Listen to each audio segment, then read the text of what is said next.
Hashtag no music, no intro. Another episode of the Saints Block Party podcast. We are recapping the Saints Texans preseason finale game that just ended. Next time we'll be doing our live stream and what have you. It will be for real. Opening game against Titans. I also just wanted to give a big shout out to our people who won the raffle, Mark and DeWitt, in terms of being able to be at the game. Thank you guys for just entering the raffle. And we're doing this for the Titans game, bro, the home opener. Yeah. Ticket to see the game. We're going to try to keep this recap kind of on the smaller side. I'm exhausted. Don't even really know how I'm up right now, but had a great weekend in Vegas. Saw Adele. It was dope. Drove back. Had to take my family to the airport at like 3 a.m. because they had a 5 a.m. flight. I'm beat, but I'm here. We're talking Saints. I want to start with positives. You said it. You said it in the live stream. That Jimmy Graham touchdown. You said it was bigger than football. And regardless of how you felt about Jimmy Graham, like as a player, because he was such a polarizing player, man. It was weird. He was so great, but yeah, he was so polarizing. But whether you loved him, whether you hated him, because there was no in between them for people with Jimmy Graham. Either you loved him or you hated him. He was seen the first time. Seeing that play, the big catch, the contested catch, then seeing the touchdown, just like old times, box out. Oh, it just gave me chills seeing it, Ryan. Chills, I can't explain it, man. I can't. My cheeks was about to bust out my face, man. It was just back to better times, you know? And, like, he was, I mean, this was, like, obviously he was on the team when I was still emotionally invested. Like, that was, like, the last one, like, transaction that kind of was like, man, I can't be invested in players no more, man. You can't do it as a sports fan. Exactly. Those two plays aside, man, Jimmy looks fun. Like, it's weird that this is like a week after all that happened, right? In Orange County with the medical episode, the seizure, and now fast forward like a week later, and he's out here catching touchdowns and making plays over defenders. Like, he looks good. Like he looks probably better than he has post Saints, bro. Like, you know, Seattle, he was okay in Seattle before the injury that really kind of derailed his career. He's been with the Bears, he's been with the Packers. Besides, like, maybe his early Seattle days, like, this is the best Jimmy's looked in a long time, man. It's so strange, bro. Like, I can't really explain it. You try to be guarded about it because like you waiting for like the other shooter fall. And, you know, we thought the other shooter fall was last week with the whole we thought it fell, episode. Man. And then he just comes back. He has like 2 great days at practice where he was just going off. And then just to see the energy he had, you know, making the big catch. Ryan, because Jimmy was like the type of player that like Michael Thomas was in terms of just that dog and that energy. Yeah. Now they both on the scene at the same time, bro. Man. This offense this offense has to cook. It has to cook. There's no excuses. I don't want to hear a single fucking excuse for anyone on the coaching staff.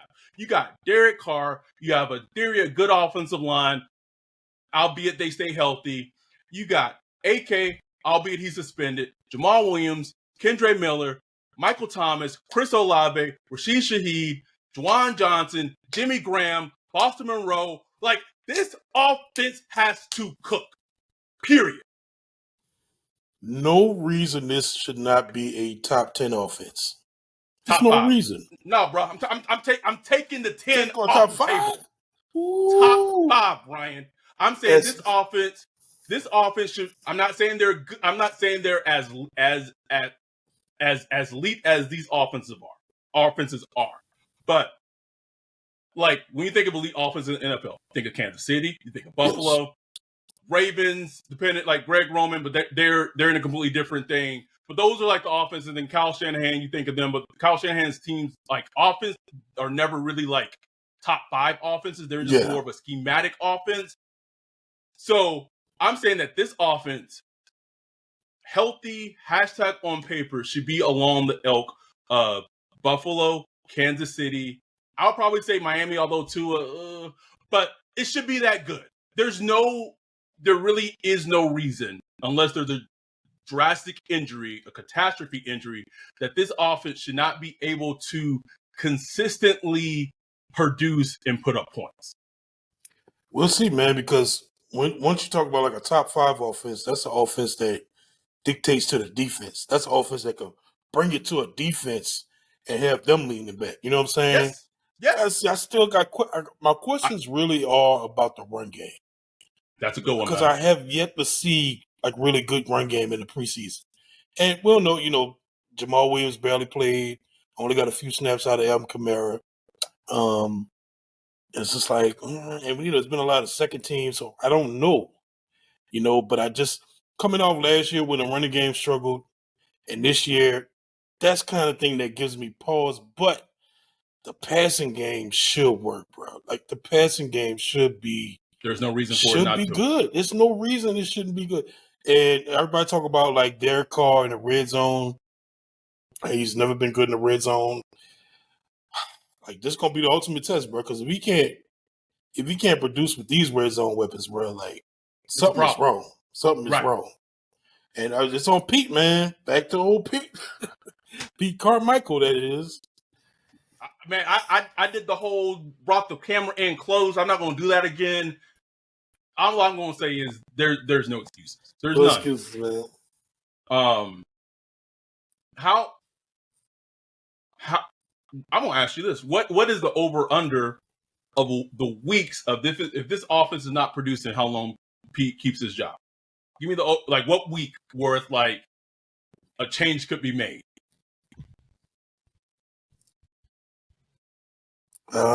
When's the bye week?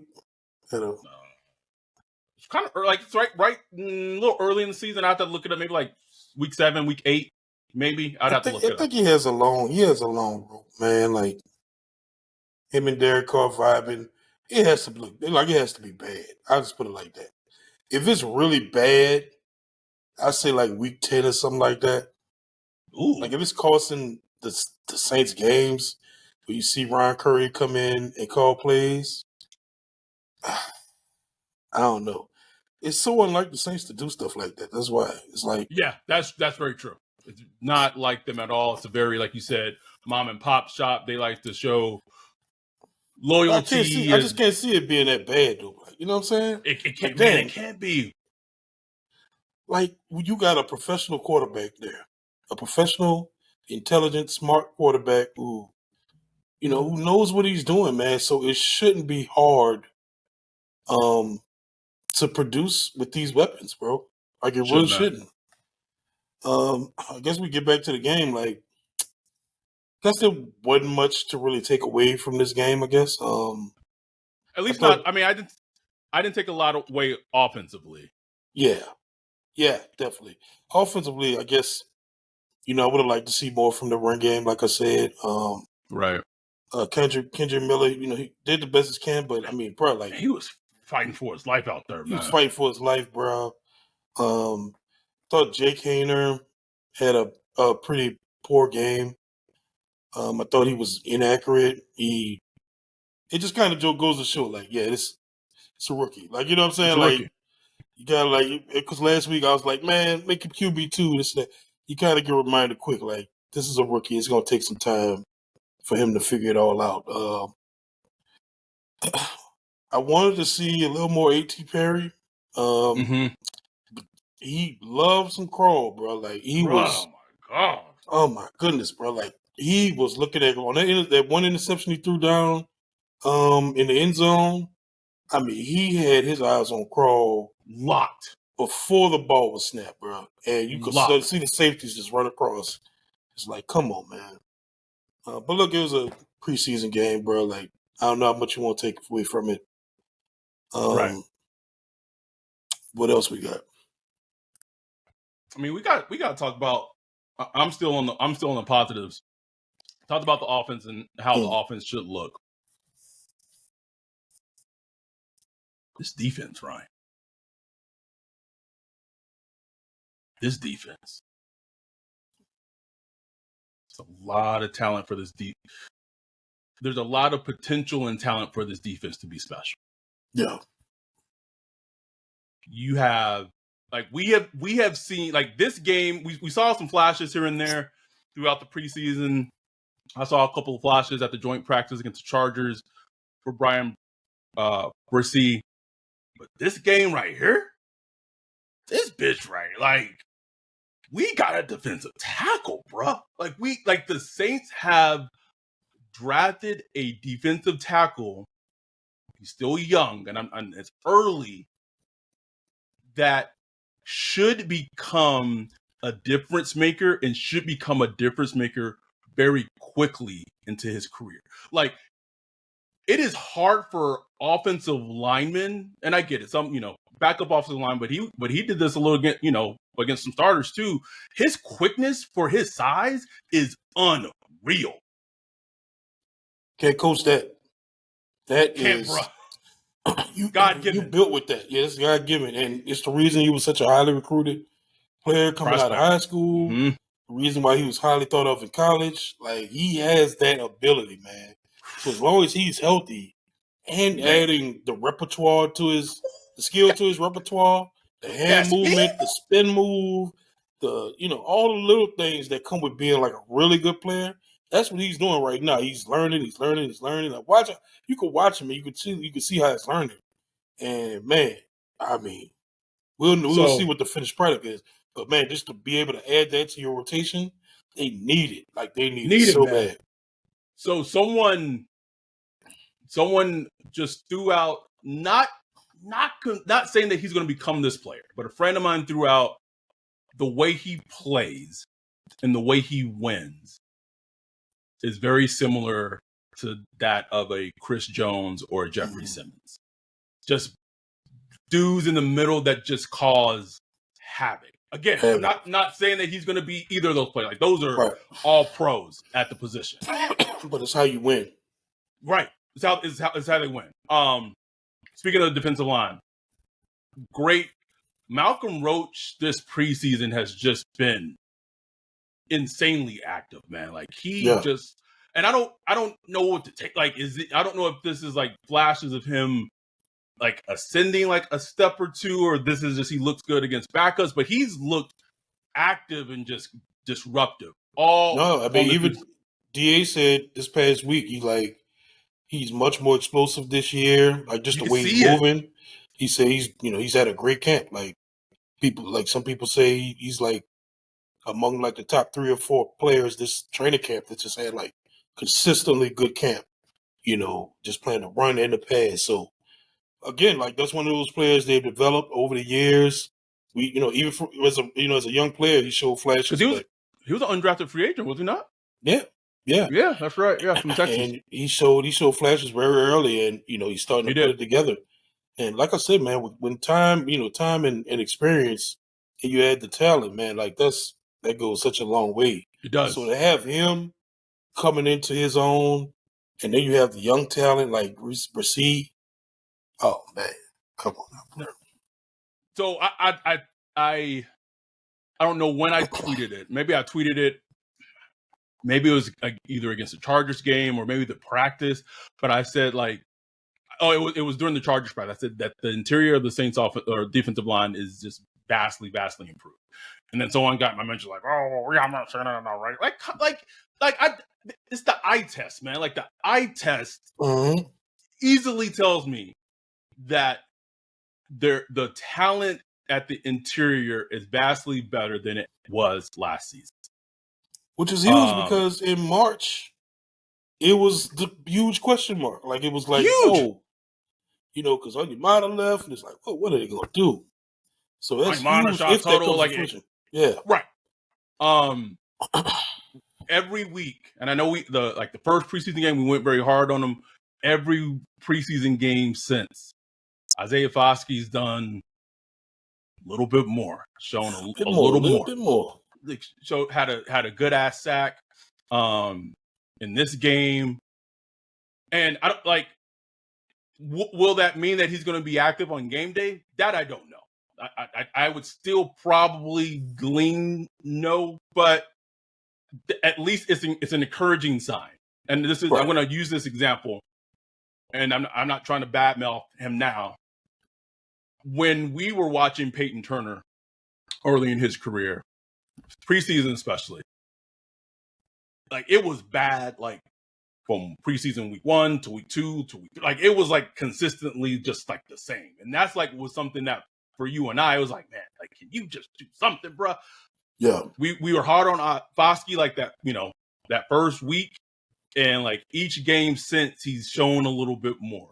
Last week he had more pressures. This week he actually had the sack. He finished with the sack. That's what you want to see from your first round pick, your second round pick. Just goes to show that those positions are positions that the Saints have not been good at drafting, man. Like it has like elevated the defensive tackle, defensive end, and that's why even for me, when it's draft season, usually it's always a need for the Saints. For whatever reason. They always need a defensive tackle. And that's not the same. That's just the NFL, right? Everyone needs a good defensive tackle. Everyone especially needs edge rusher. That's why I always get like gun shy. Like when I see like DTs slide it to us, I'm like, oh no, I don't know, bro. Like that shoulder rankings, bro. Like I hated that. I hated that pick. I see it in the mocks. Hated it when it happened. Like I just hated it, Ryan. Good stated. Preseason, like it's funny when Preseason got drafted. Like I was okay. Like I wasn't mad about it. So sticking with the defense. If Jalen Smith gets cut these next 2 days,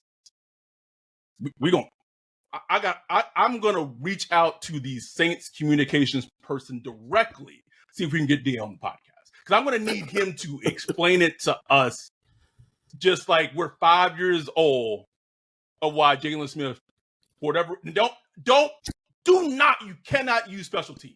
No. That is gonna be a caveat. I say don't say a shit about special teams if Jalen Smith doesn't make the team. I gotta know why, because he has shown. It may be for a couple of games, like who knows? That athleticism we're kind of seeing, or he's looking like peak Jalen Smith. It may not last long, but his explosion and his burst, bro, holy shit, man!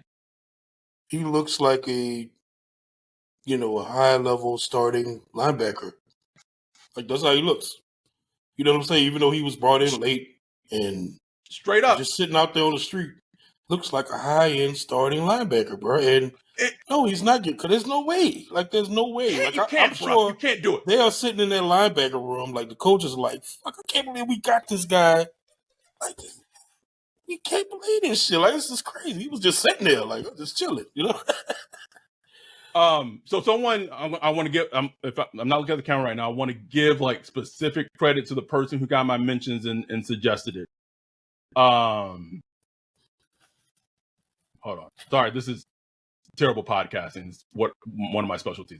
But someone got my mentions and essentially said that Jalen Smith should be used like Caden Ellis was, what his role was last season.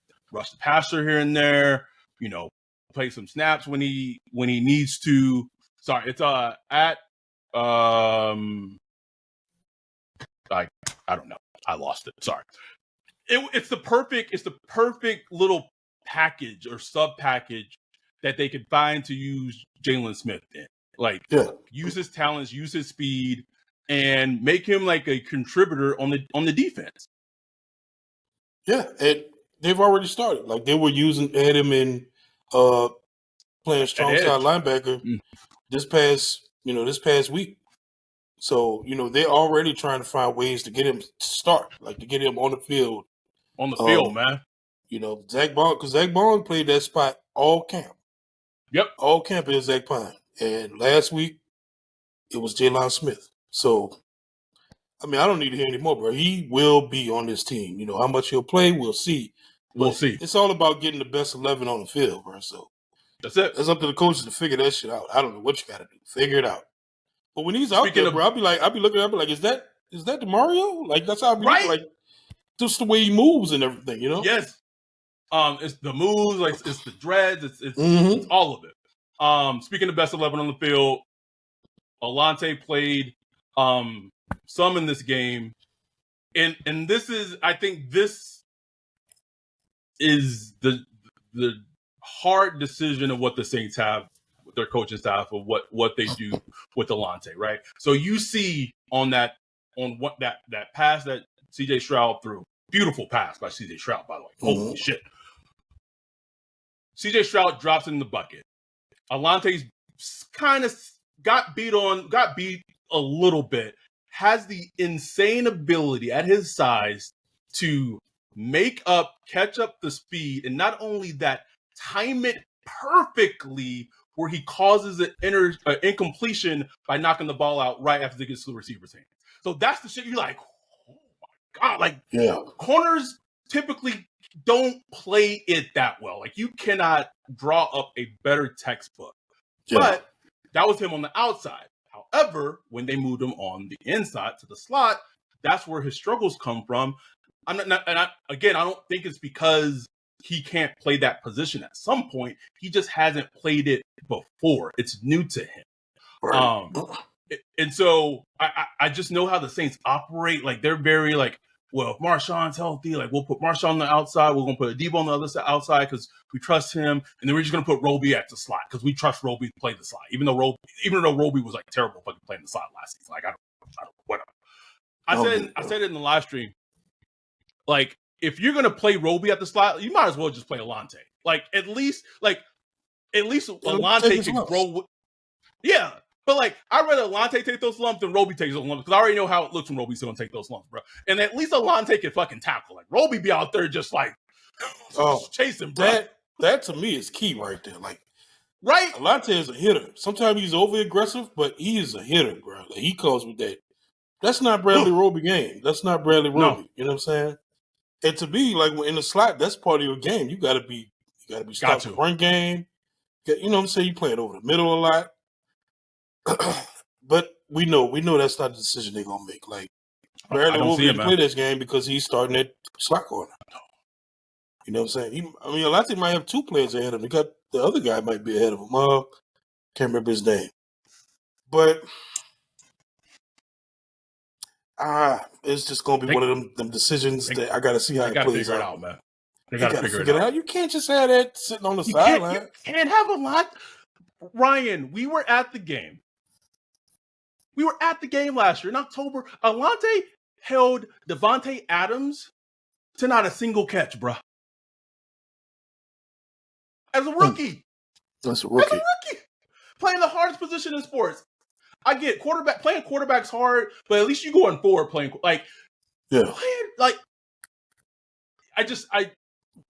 it's hard for me to understand, even if Adebo won the position straight up, right? I'm not saying he didn't. Even if that's the case, it would be perplexing to me why Alante would just be on the sideline. I would figure something out. Play one safety. I don't know. Like, figure something. I don't know. Like, figure that shit out, bro. You know? Like, that's a good player you got right there. Speaking of battles, we're going to keep this one on the shorter side because I ain't got much in me tonight. But speaking of battles, kicker battle right there. Ooh. Man, I said a couple of episodes ago, like, I think they'd go with the incumbent, but, bro, I don't know no more. I don't know. I can't call it. I cannot call it. I can't call it, bro. All I know is that Will Lutz on the sideline, and I try to avoid the arm count sports psychologists more than anyone because, like, I always got so, like, it was so annoying. Like, I hate, but I'm going to be a hypocrite right now and just say, bruh, Will Lutz on that sideline looking despondent as fuck, bruh. He was looking like upset, dejected. And you got to make a choice, bro. Because one or the other going to get picked up. I think one of the others getting traded, honestly. I don't think it's even picked up. Like, straight up. And I'm not saying like it's a Denver. I just think the league wants backup or potential like borderline starting offensive linemen. So we've already seen 2 trades today for like an offensive lineman. The running back that went to the Browns for like the Patriots, like back like swing tackle, and then another offensive lineman got traded. So we're going to continue to see linemen, backup linemen, maybe like swing tackles get traded. So everyone wants offensive linemen, and there's a lot of teams for whatever reason, probably more than usual, like they have terrible kicking woes, bro. Like the Niners are like all their kickers are banged up and probably may not be ready to kick week 1. Denver has terrible kicking woes. I don't think the Colts have a kicker on their roster right now, bro. Like you got Lutz and Groupie, one of them getting traded. I'm not saying you're gonna get a lot for them, but one of them getting traded. Right. I don't know, bro. I don't know how you play this or not. Like the Saints media tend to think Lutz is going to be the guy that they keep. Because, they've been tracking, all the practices and stuff like that. But didn't Lutz, like, very recently, I don't know if it was yesterday or 2 days ago, like, he missed, like, 2 or 3 in practice, though? Yeah. Like, maybe that's enough. You know what I'm saying? Just, this is a tight one, though. All I know is if Groupie would have hit that 60-yarder, bro, this shit would have been over. Over, bro. Over. The 50. He hit the 50 to me, like, that was me. Like, I know, like, Lutz, if you want to give, like, him the edge, like, Lutz has the leg. But if Groupie can, like, I don't care about the 60. Like, how many times are you going to actually attempt a 60-yard fucking field goal in the game unless you're trying to win, right? But if you can be, like 45 and in and accurate and maybe give me some 50-yarders here and there, bro, like, to me, it's a no. Like, I'm about consistency. Lutz, the season before last, we saw start missing some, not bunnies, but he started missing some kicks that probably for a kicker of his caliber should have been pretty manageable kicks for him to kick, right? I know you want to pull up the injury thing, understandable, right? So then last year, someone said in Discord, I think it was Dan, like the Saints kicking woes last season was very obvious during certain weeks. And then Lutz comes back and it's like, you would think he would be like, all right, he's back, he's healthy. He missed some gimmies last season too, bro. Like, for me, if you want to look at the lens from like a defensive head coach, if I'm a defensive head coach, man, my kicker got to be like, if I want to go in thinking, oh, my defense can shut down the opposing offense. If my offense scores 20 points, I know we can win.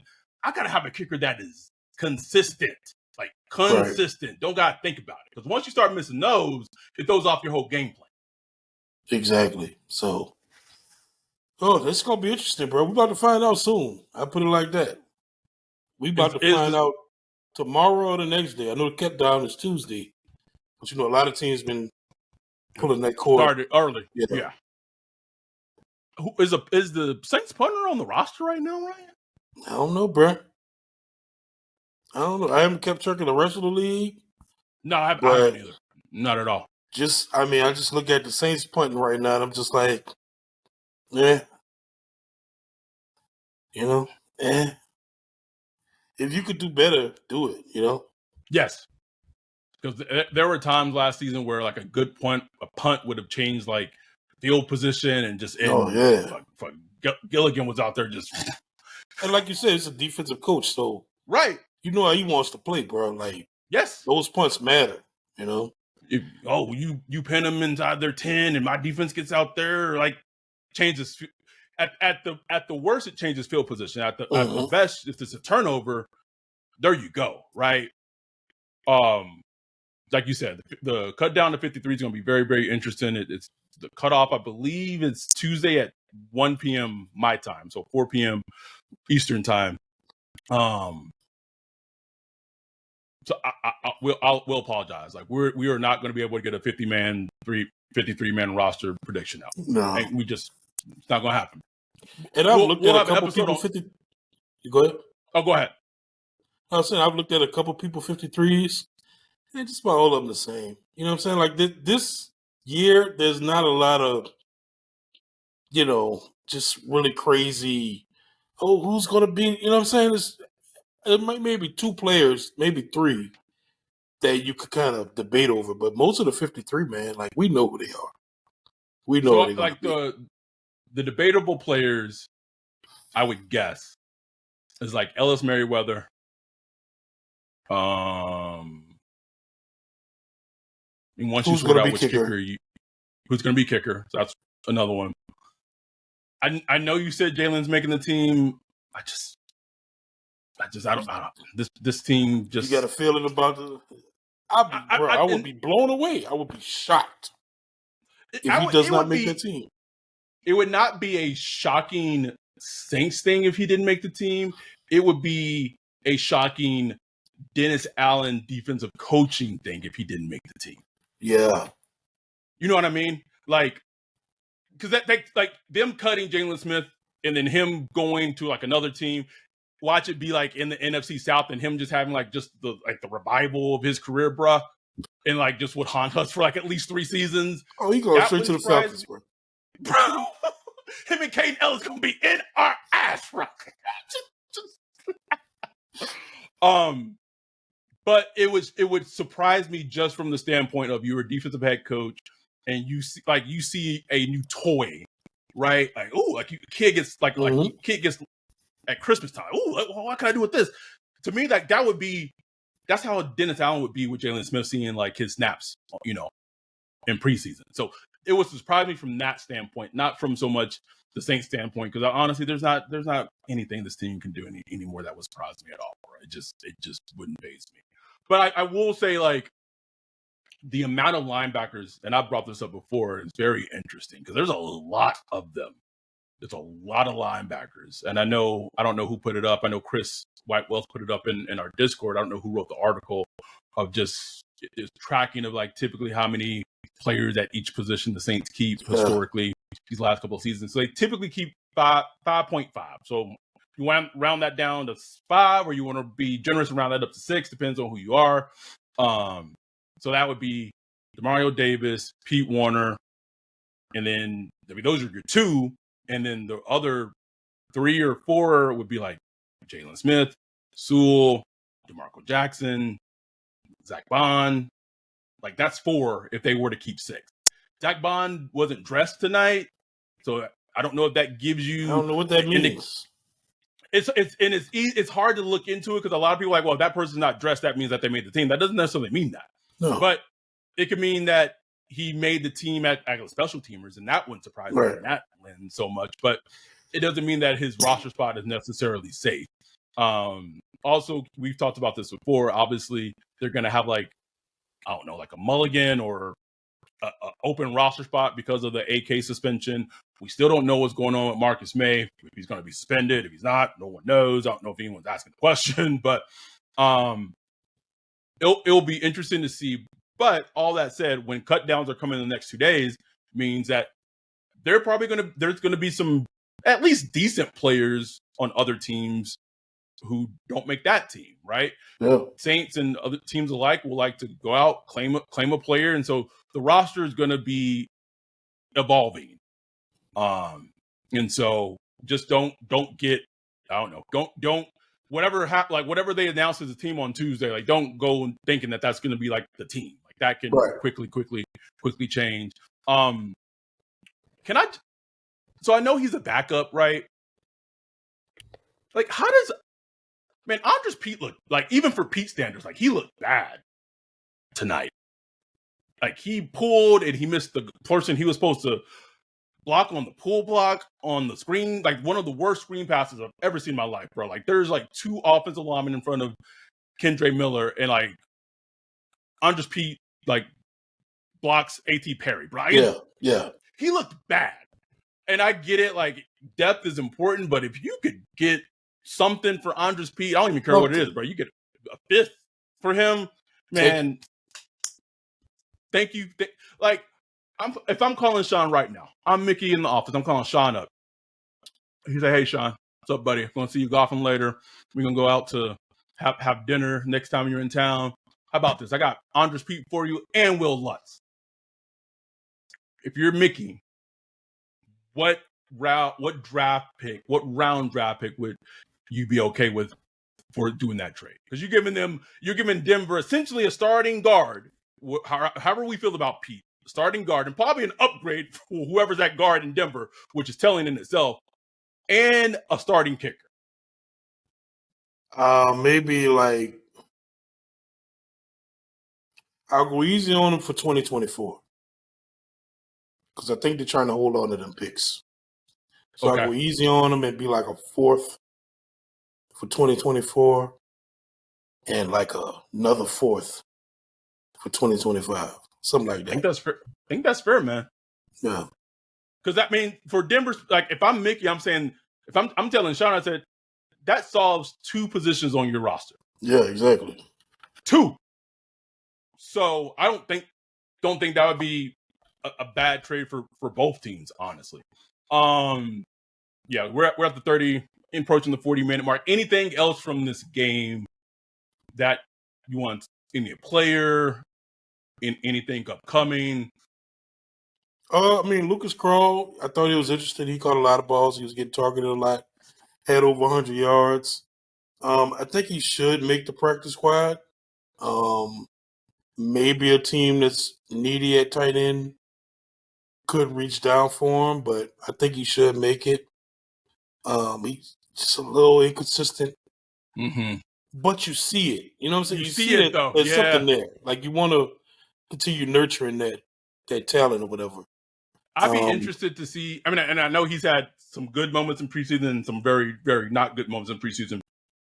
And not that he would ever get this opportunity, but I'd be interested to see potentially like evaluating him when he had like a starting NFL like no shot at Jameis, but like you know what I mean, like him with Derek, like how would it look? Yeah. Oh yeah. No question. No question. And you got to take that into account with all these guys, you know. Of course. Yeah.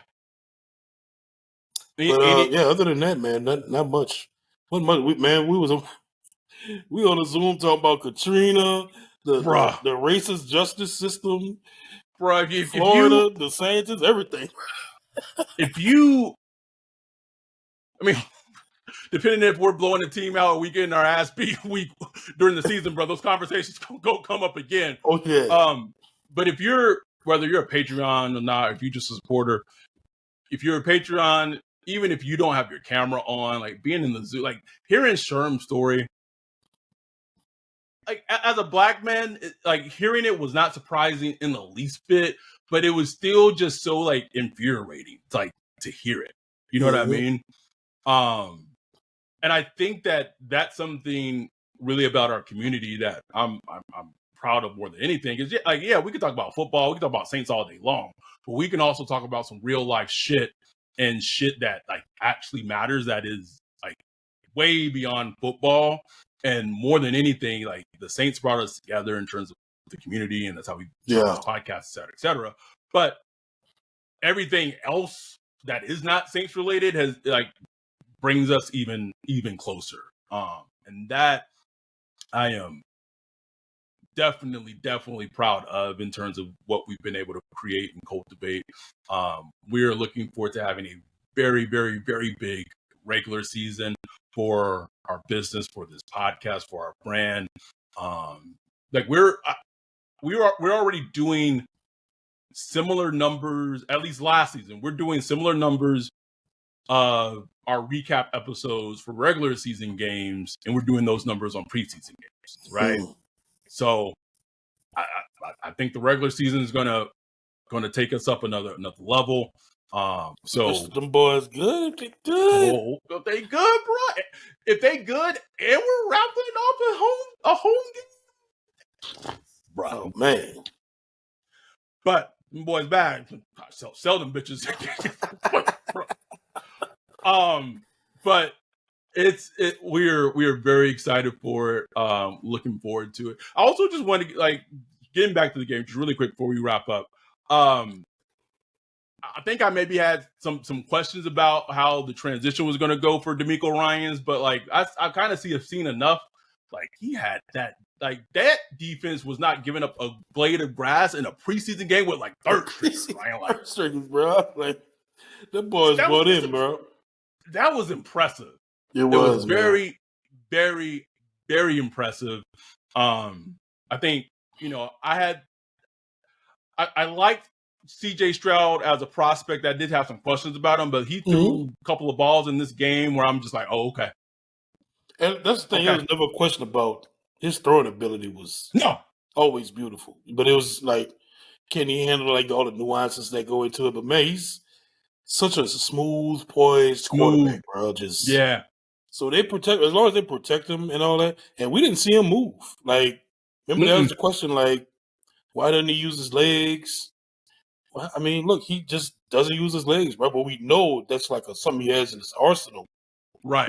When he wants to do it, but he doesn't. He just doesn't need to, bro. He uses his arm, So he's going to be an interesting quarterback to track over time. It's going to be interesting when we face them.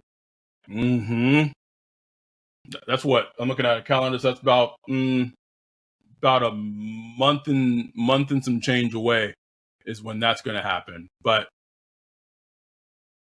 can't thank y'all enough for, our people in our dudes who support us in the UK and London. Got up, watched the preseason Saints football game at 1 a.m. that ended at 4:15 a.m. Just insane fans, insane to just be wanting to support us and our family. We can't thank all of y'all knows who tune in, who watch, who support, who listen, retweet, put it on your stories, anything. But we thank y'all truly, truly, truly. And it comes from the bottom of our hearts. We really, really appreciate it, and we really mean it. Ryan and I will be back on Tuesday. Obviously, that's a big day. Cuts are going to happen that day.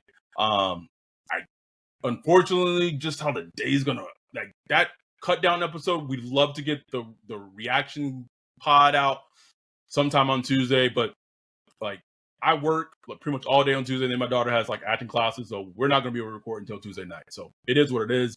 I know Ryan's done a good job of getting the episodes loaded either like late Tuesday night for our Patreons or or what have you. So it may drop late Tuesday night, but everyone be able to listen to our reaction to it Wednesday because we are going to record that on Tuesday night. So thank y'all for supporting us. We will be back. We will have a lot to talk about these next couple of days. Trust me, like I feel it in my bones. Like a lot's coming, but we'll be back. We got you guys covered. We're going to talk about some stuff leading up to the regular season kickoff. Kickoff week is 2 weeks away, and then it's Titans live bullet. That's a terrible term. Like we should change that in football lexicon, bro. We out here talking about Emo and Pat Tillman. Just talking about some tackling, bro. But the game will count, bro. In 2 weeks against the Titans. It'll be a very, very interesting game to see how the season plays out. But thank y'all. Love y'all. Appreciate the support. That we're out. Peace.